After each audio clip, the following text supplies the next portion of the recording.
ओम नमो आदेश. नमस्कार, स्वागत आहे सर्वांचे माझ्या यूट्यूब चॅनलवर. आज आम्ही जाणार आहोत श्री क्षेत्र मढी या ठिकाणी श्री कानिफनाथ महाराजांचे दर्शन घेण्याकरिता.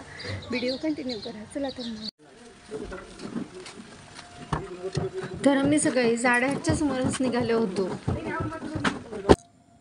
छान असं वातावरण होते. नगर पाथर्डी रोड मार्गे आम्ही प्रवास सुरू केला. काही वेळानंतर आम्ही करंजी घाटात पोहोचलो. करंजी घाटात ही मस्त अशी नागमोडी वळणे पार करत करत हिरव्यागार निसर्गाची मजा घेत आम्ही पुढे निघालो. काही वेळानंतर आम्हाला भूक लागली असल्याने करंजी गावात आम्ही नाश्ता करण्यासाठी हॉटेल बजरंग या ठिकाणी थांबलो. मी व माझा मुलगा श्रीराज आम्हाला मिसळ खायची होती. आम्ही मिसळ ऑर्डर केली व पालक भाजी. अर्ध्या तासानंतर आम्ही मंदिराकडे जाणाऱ्या वेशीजवळ पोहोचलो. इथे मंदिराच्या पायथ्याशीच या आजींचा स्टॉल आहे. या आजींकडून मी पूजेचे सामान घेतले. मी यावर्षी श्रावण महिन्यात नवनाथ ग्रंथाचे पारायण केले होते. माझी अशी इच्छा होती की लवकरच नाथांचे दर्शनही घडावे आणि योगायोगाने तो योग लवकरच जुळून आला. श्री कानिफनाथ महाराज म्हणजेच कवी नारायणांचाच अवतार. इथे येण्याने मनाला खूप प्रसन्नता वाटते. इथून आत गेल्यानंतर तुम्ही पाहू शकता नाथांचे सुंदर असे मंदिर.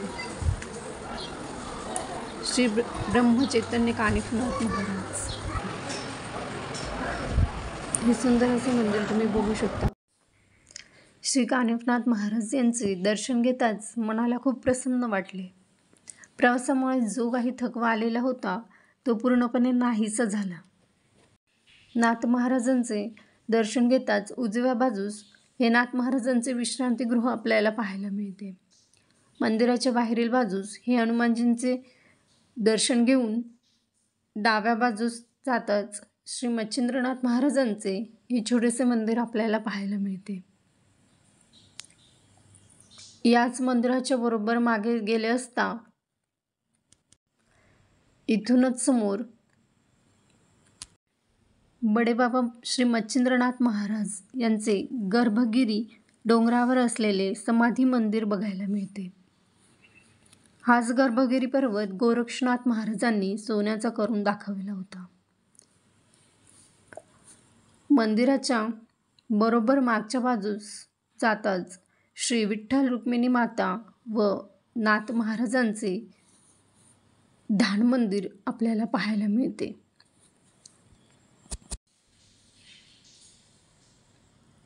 इथून आत गेल्यानंतर समोरच श्री विठ्ठल रुक्मिणी मातेचे सुंदर असे मूर्ती स्वरूपातील दर्शन आपल्याला मिळते आणि इथूनच पायऱ्या उतरून गेल्यानंतर श्री कानिफनाथ महाराजांचे ध्यान मंदिर आहे. ध्यान मंदिराच्या बाजूस श्री नवनाथ पारायण मंदिर आहे. इथे भाविक पारायण करू शकतात. इथे आपल्याला नवनाथांचे व श्री दत्तात्रय महाराजांचे मूर्ती स्वरूपातील दर्शन आपल्याला घडते. या पारायण मंदिरात भाविक त्यांच्या इच्छेप्रमाणे कधीही पारायण करू शकतात. हे तुम्ही पाहू शकता. हे अशा प्रकारे भाविक पारायण करत असतात. पारायण मंदिरातून बाहेर येताच नाथभक्त व नाथांची गाणी गाणारे प्रसिद्ध गायक आकाश शिंदे यांच्याशी आमची भेट झाली. आम्ही त्यांच्यासोबत फोटो क्लिक केले. मंदिराच्या उजव्या बाजूस श्री कानिफनाथ महाराजांचा जन्म कसा झाला या स्वरूपातील भव्य दिव्य अशी मूर्ती आपल्याला पाहायला मिळते. कसा वाटला हा मढी दर्शनाचा प्रवास? आवडल्यास लाईक करा, शेअर करा आणि सबस्क्राईब करायला विसरू नका.